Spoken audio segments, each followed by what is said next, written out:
کبھی قحط آتا تھا گھر میں، بکریوں کے دودھ خشک ہو جاتے تھے، گندم نہیں ملتی تھی، پانی نہیں ہوتا تھا، تو فرمایا میری اماں مجھے خالہ کے گھر بھیج دیتی تھی۔ قبیلہ بنو مخزوم، اس قبیلے میں میری خالہ کی شادی ہوئی تھی تو وہ مالدار لوگ تھے، ان کے پاس زیادہ بکریاں، زیادہ اونٹ، زیادہ گائیں، زیادہ کھیت تھے۔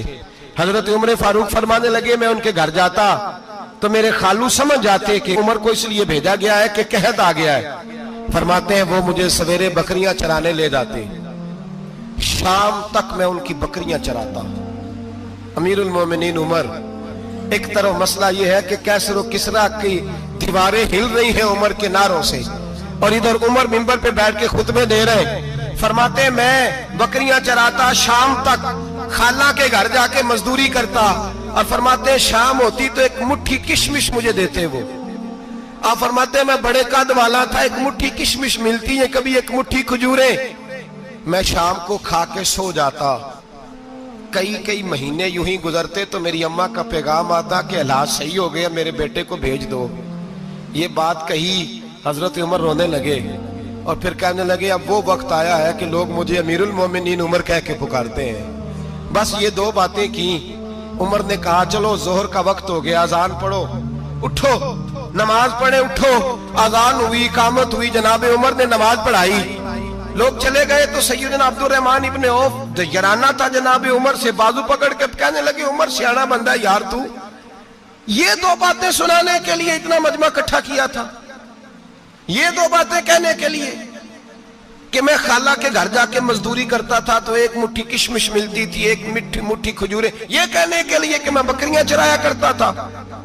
تو حضرت عمر فاروق رضی اللہ تعالیٰ عنہ پھر روئے، پھر آنکھوں میں آنسو آئے، کہنے لگے عبد الرحمن آج نا مصر شام سے کچھ لوگ آئے تھے اور وہ بتا رہے تھے کہ عمر تیرا ڈنکا وہاں بھی بڑا بجتا ہے، وہ مجھے کہہ رہے تھے تیرے نام کے وہاں بھی بڑے دبدبے ہیں، بڑے تذکرے ہیں، تو میرا نفس مجھے کہہ رہا تھا عمر دیکھا تو یہاں بیٹھا ہے اور وہاں تیرے نام کا شور ہو رہا ہے، مجھے اس نے بڑا کیا ہے، تو میں نے آج مصطفیٰ کے سارے غلام کٹھے کر کے اپنی اوقات بتا دی ہے، میں نے اپنی اوقات بتائی ہے کہ میں کچھ نہیں، کوئی شے نہیں، کوئی چیز ہی نہیں، اسی کسے تے کچھ نہیں جے لگ دے، نہ کوئی ساڈا دردی۔ میں نے بتایا ہے کہ میں تو کسی کے بکریاں چرا کے ایک مٹھی کشمش لے کے گزارا کیا کرتا تھا، گزارا۔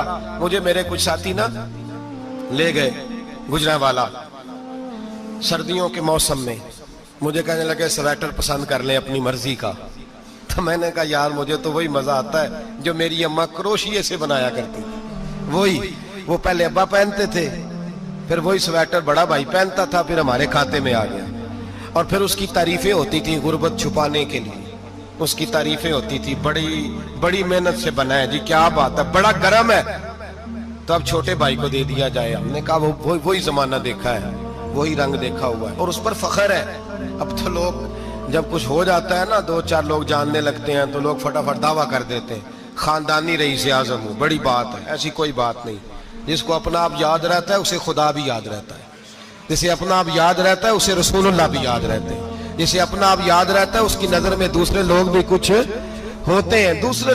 ہوتے ہیں۔ میں عمرے کے لیے، حج کے لیے جاتا رہتا ہوں، رب مجھے اپنے فضل سے بلا لیتا ہے۔ تو میں ایئرپورٹ سے نیچے اترا تو ایک صاحب میرے جاننے والے تھے، دوڑ کے آئے اور مجھے کہنے لگے کیا بات ہے، سنا ہے اس دفعہ آپ سعودی ایئر لائن سے آئے، سیدھا مدینہ شریف آئے، کیا بات ہے آپ کی؟ اور میں نے کہا صاحب چھوڑ دیں، میں بھی جب پہلی دفعہ آیا تھا تو میں بھی بڑا گور کے ایئرپورٹ دیکھتا تھا، میں نے کبھی دیکھا جو نہیں تھا، میں بڑا گور کے دیکھتا تھا، کوئی ایسی بات نہیں ہے، یہ نظام قدرت ہے، بادشاہ کے فیصلے ہیں، وہ جب چاہتا ہے جس طرح کے چاہتا ہے فیصلے فرما لیتا ہے، تو یہ اس کے فیصلوں کی بات ہے۔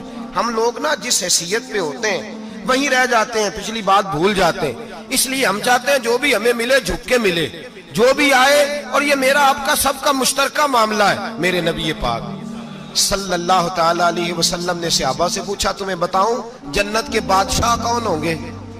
جنت کے عام لوگ نہیں، جنت کے، بولیے گا ذرا، جنت کے اللہ بادشاہ، جنت میں تو جانا بڑی بات ہے، حضور جنت کا بھی بادشاہ، ابن ماجہ میں لفظ ہے، تمہیں پتہ ہے جنت کے بادشاہ کون ہوں گے؟ تو میرے مصطفیٰ کریم صلی اللہ تعالی علیہ وسلم کے غلاموں نے کہا حضور ہمیں نہیں پتا.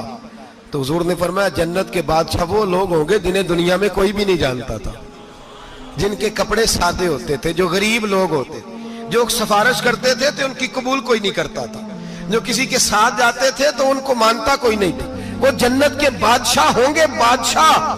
اور فرمایا قیامت کے دن جب لوگ انہیں دیکھیں گے تو ان پر فخر کریں گے, رشک کریں گے, کہیں گے کیا بات ہے تمہاری, یہاں تو شوق ہی بڑا ہے. غریبوں نے بھی پوسٹر بنائے ہوئے ہیں, ڈاکوؤں, لٹیروں, چوروں کی تصویروں کے ساتھ لگوائے ہوئے, اپنے آپ کو بڑا کرنے کے لیے. آج اختیار کریں, آج ہی اختیار کریں, اپنے آپ کو مٹانے کی کوشش کریں. رب کریم کے بندے آگے بڑھ بڑھ کے اپنا آپ دکھاتے نہیں. بڑا شوق ہے, پہلے فوٹو کھچا لو, باقی باتیں بعد میں ہوں گی. پہلے ویڈیو بنا لو, باقی کچھ اور بعد میں ہوگا. پہلے اب تو پرسوں ترسوں مجھے ایک مولانا کہنے لگے کہ آپ سے میں نے, وہ یہاں جمعہ پڑھنے آتے ہیں کبھی کبھی, میرے دوست ہیں, کہتے ہیں آپ سے میں نے سنا تھا کہ اگر کوئی اس نبی پاک کا فرمان ہے, اگر کوئی نذرانہ دے تو اس کو لے لو, اگر کوئی تحفہ دے تو اس کو, حضور نے فرمایا لے لو اگر تمہیں کو دیتا ہے, اپنی مرضی سے, مانگنا منع ہے. کوئی دے دے تو لے لو, ورنہ ایک وقت آئے گا تم مانگو گے تمہیں ملے گا نہیں. جب کو دے دے تو لے لو. کہنے لگے آپ نے کہا تھا کو دے دے, تو اس وقت سے میں کوئی سوٹ دیتا ہے مجھے میری مسجد کا نمازی تو میں لے لیتا ہوں, کوئی مجھے کوئی اور شے دیتا ہے تو میں آپ سے سن کے. تو اگر میری مسجد کا نمازی سوٹ پکڑاتے ساتھ فوٹو بھی کھینچے تو پھر میرے لیے کیا حکم ہے؟ وہ خوشبو کی ڈبی دیتے ہوئے ساتھ فوٹو بھی کھینچے, پھر میرے لیے کیا حکم ہے؟ کہنے لگے رمضان میں یہ حال ہوا ہے کہ لوگ کپڑے دے رہے تھے اور فوٹو کھینچ رہے تھے. کیا چکر ہے, کہاں چلے گیا؟ غریب آدمی کی عزت نفس کو کچل ڈالا پکڑ کے. ایک جوڑا سال کے بعد امام کو دیا, اس کی بھی تصویر کھینچ کے فیس بک پہ دے ڈالی. یہ ہماری آج